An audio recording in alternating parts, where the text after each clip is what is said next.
আসসালামু আলাইকুম ভিউয়ার্স, আশা করি সবাই ভালো আছেন। আমার চ্যানেলের নতুন একটি রান্নার রেসিপিতে সবাইকে স্বাগত জানাচ্ছি। আজকে আমি তৈরি করব টাকি মাছ দিয়ে লাউয়ের তরকারি। চলুন রেসিপিটি দেখে নেওয়া যাক।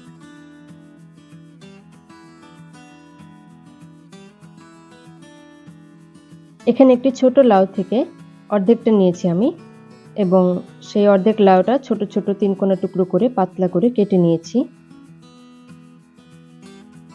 স্বাস্থ্যের জন্য লাউ খুবই উপকারী একটি তরকারি। এতে প্রচুর পরিমাণ মিনারেল ও ভিটামিন রয়েছে।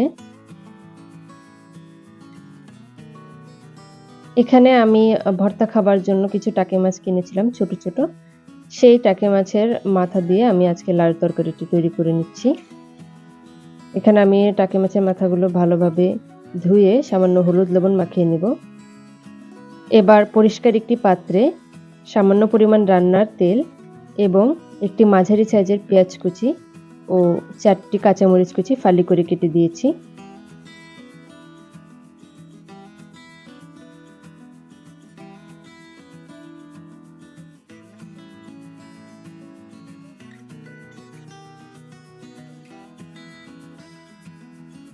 আমি কিছু সময় পেঁয়াজটা নাড়াচাড়া করে ভেজে নেব।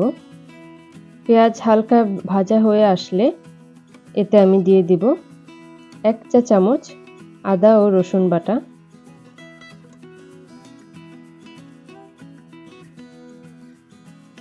লাউয়ের তরকারিতে আদা রসুন বাটাটা একটু কম দিলেই ভালো হয়, আবার না দিলেও স্বাদটা তেমন পাওয়া যায় না, তাই দিতে হয়।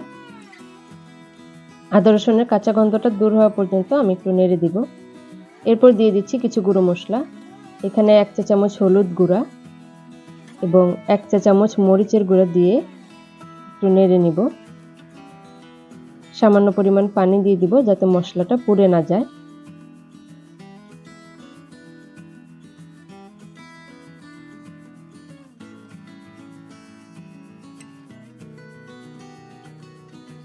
এরপর আমি লবণ ও হলুদ দিয়ে ধুয়ে রাখা টাকি মাছের মাথাগুলো দিয়ে দিব। পরে আরও কিছু গুঁড়ো মশলা অ্যাড করে নিচ্ছি। এখানে আধা চা চামচ জিরা গুঁড়া এবং 1 চা চামচ ধনে গুঁড়া ব্যবহার করেছি। সমস্ত গুঁড়ো মশলা দেয়া হয়ে যাবার পর আমি এটাকে ভালোভাবে কষিয়ে নেব। তার জন্য অল্প পরিমাণ পানি ঢেলে নিচ্ছি। এরপর দিয়ে দিব স্বাদমতো লবণ। লবণটা আপনারা আপনাদের স্বাদ অনুযায়ী দিবেন।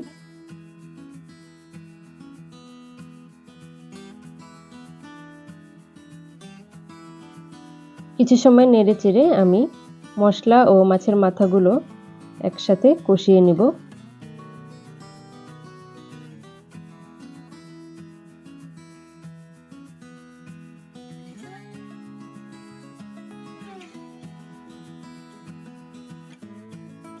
মশলাটা যেন প্যানের গায়ে লেগে না যায় বা পুড়ে না যায়, সেজন্য আমি মাঝে মাঝে নেড়ে দিব।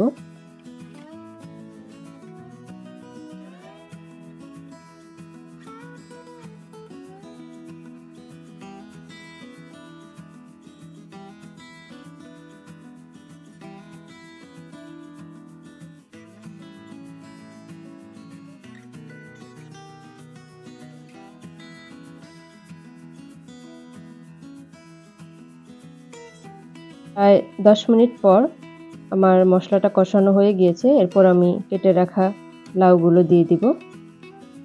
লাউগুলো দিয়ে আমি ভালোভাবে নেড়ে দিব যাতে মশলার সাথে লাউগুলো ভালোভাবে মিশে যায়। রান্না করতে বেশি পরিমাণ পানির প্রয়োজন হয় না, কারণ লাউ থেকেই পানি বের হবে। তবুও আমি এখানে অল্প একটু পানি দিয়ে দিব।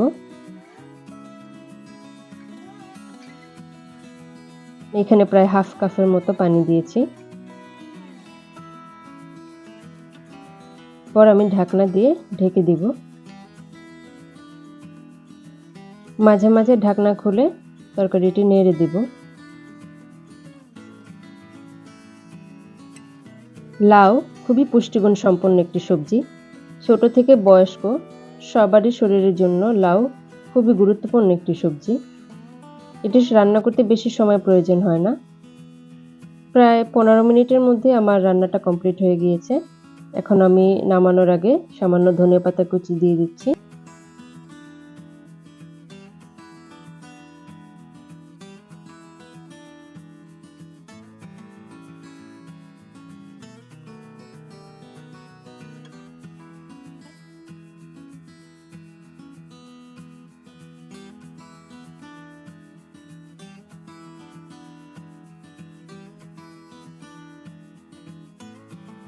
কেমন লাগলো আমার আজকের রেসিপিটি অবশ্যই কমেন্ট করে জানাবেন। এরকম নিত্য নতুন রেসিপি পেতে আমার চ্যানেলের পাশেই থাকবেন। সবাই ভালো থাকবেন। আল্লাহ হাফেজ।